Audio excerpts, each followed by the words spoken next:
भारत में एक इलाका था सिलहट, जो अब बांग्लादेश में चला गया। सिलहट में मेजॉरिटी पॉपुलेशन हिंदुओं की थी और बाई वोटिंग ये डिसाइड होना था कि वो भारत में आसाम का हिस्सा बनेगा या पूर्वी पाकिस्तान का हिस्सा। वहाँ पर हिंदू समाज में सबसे बड़ी जाति जो थी वो शेड्यूल कास्ट की एक कम्युनिटी थी, जिसके जोगेंद्रनाथ मंडल ही उसके नेता थे, जो पाकिस्तान के पहले लॉ मिनिस्टर हुए। उन्होंने, जो आजकल भीम मीम कहा जाता है ना, उसमें आके उन्होंने कहा कि नहीं, मेरी जिन्ना से बात हो गई है और we will remain in with the side of Muslim League and then we will more flourish than the so called Hindu India which is emerging.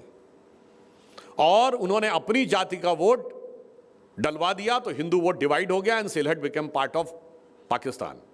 And this happened in 1947, just 3 years after. In 1950, see the resignation letter of Jogendranath मंडल।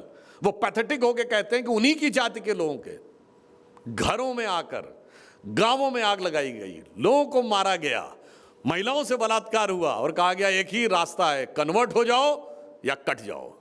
और दुखी होकर वो भारत भाग के आए तो जयचंद से लेके जोगेंद्रनाथ मंडल तक जिसने कट्टरपंथियों का साथ दिया है, उसका हश्र क्या हुआ इस देश को याद रखना चाहिए। तो फिर मैं एक बात कहूं कि कहनी है एक बात हमें इस देश के पहरेदारों से, संभल के रहना अपने घर में छिपे हुए गद्दारों से।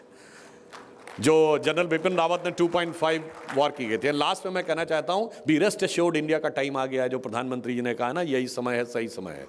कैसे? बड़े बड़े दिव्य महापुरुष कह के गए हैं। स्वामी विवेकानंद ने अपना अंतिम समय, जब 1901 में वो अमरनाथ की गुफा में गए, 1902 में उन्होंने शरीर छोड़ दिया, उन्होंने बाहर निकल के कहा था, मैंने ध्यान लगा के देखा, भारत माता दिव्य आभा के साथ संपूर्ण विश्व को मार्गदर्शन देने के लिए पुनः सिंहासनारूढ़ होने जा रही है और वो समय सिर्फ 1 शताब्दी दूर है। तो 1 शताब्दी 2002 में पूरी हुई और जाके चेक कर लीजिए 2003-4 में इंडिया की सक्सेस स्टोरी होनी शुरू हुई। And the third quarter of 2003 and 4 we touch 10% growth rate. ठीक है, एक ही क्वार्टर के लिए तय की। 2004 में हमारा फॉरेन एक्सचेंज रिजर्व 100 बिलियन पहुंचा। श्री अरविंदो ने कहा था कि भारत एक महान संक्रमण काल से गुजर रहा है जो 175 साल का है, और इसमें ये शुरू से, जब ये 175 साल पूरे होंगे, इसके बाद इंडिया अपनी पीक की यात्रा प्रारंभ करेगा। और इस 175 साल के संक्रमण काल का उन्होंने प्रारंभ माना स्वामी रामकृष्ण परमहंस के जन्म से। Swami Ramakrishna Paramhansa was born in 1836 एंड 175 2011 में होते हैं। अब 2012 के बाद भारत में कुछ तो बदलाव दिखा था ना। इसका मतलब अब वो भारत की वो यात्रा शुरू हो गई है